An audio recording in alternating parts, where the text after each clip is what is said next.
நாட்களில் கூட சில செய்திகள் வந்து பார்த்தீங்கன்னா நீங்கள் பார்த்து கொண்டு தான் இருக்கிறீங்க. ஜான் ஜெபராஜ் அவரை பற்றி பார்த்து கொண்டு இருக்கிறீங்க. அவரை பற்றி நீங்கள் எதுவும் யோசிக்கவும் கூடாது. அல்லேலூயா.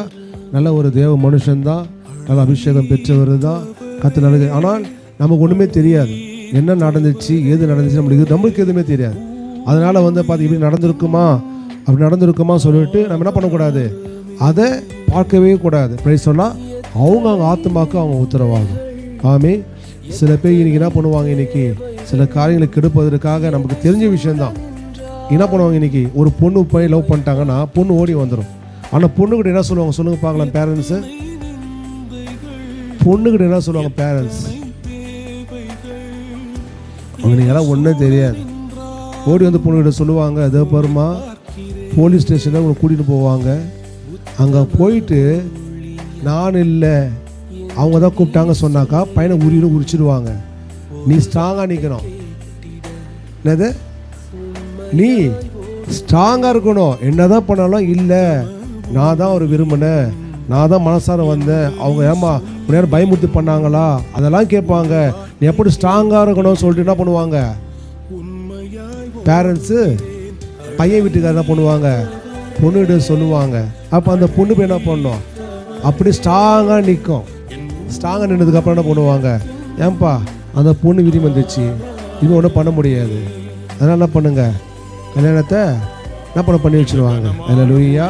அதுபோல் சில காரியங்களை ஒருத்தருடைய முன்னேற்றத்திற்காக என்ன பண்ணுவாங்க, அதுக்குன்னு சொல்லிட்டு நான் ஒரு சப்போர்ட் பண்ணல. ஆனால் கர்த்தருடைய அபிஷேகம் பண்ணப்பட்டவங்களை நம்ம நியாயத்திற்கக்கூடாது. அல்லேலூயா. ஏன்னா ஆண்டவர் சொல்ற, உங்களில் யாரும் பாவம் செய்யாதிருப்பீர்களானால் முதலாவது நீங்கள் ஜான் ஜெபராஜை போய் குறை சொல்லுங்கள். ஆமீன். அந்த விபச்சாரஸ்திரியை பார்த்து ஆண்டவர் சொன்னாங்க, அப்பா சொல்றாங்க, உங்களில் யாரும் பாவம் செய்யாதிருப்பீர்களானால் இவளை கல்லால் அடிக்க சொன்னார் ஆண்டவர். ஆமாவா இல்லையா?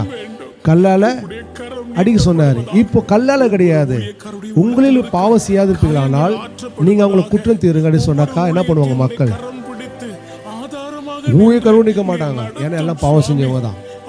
அல்லேலூயா. எப்படிப்பட்ட பரிசுத்தவங்க எல்லாம் பாவம் செஞ்சவங்க தான். பாவத்திலிருந்து கர்த்தர் மீட்டு கொண்டு வந்திருக்கிறார். அல்லேலூயா.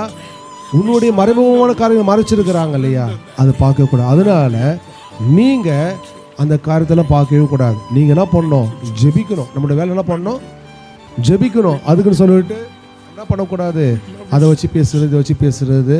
ஆனால் உண்மையிலே நம்ம ஜெபிச்சோம்னா கர்த்தர் என்ன பண்ணுவார், எந்த பக்கம் நியாயம் இருக்குதோ கர்த்தர் என்ன பண்ணுவார், அதை செய்வார். ஆமாவா இல்லையா? நிச்சயமாக ஆண்டவர் செய்வார். அதனால வந்து பார்த்தீங்கன்னா கர்த்தர் பாருங்க, அதாவது கடைசி இந்த பூமியில் நீ ஜீவனை விடுகிற வரைக்கும் ஒரு பாவ மன்னிப்பு உண்டு. அதுக்கு உதாரணம் கல்லை. அல்லேலூயா. அதனால நம்மக்கிட்ட எந்த அதிகமே கிடையாது. அதனால நம்ம ஜெபிப்போம். ஏனென்றால் இது கடைசி காலம். இந்த கடைசி காலத்தில் அப்படிதான் நடக்கும். அதுக்காக நம்ம ஜெபிக்கணும். கர்த்தர் என்ன பண்ணுவார், பெரிய காரியம் செய்வார். அல்லேலூயா.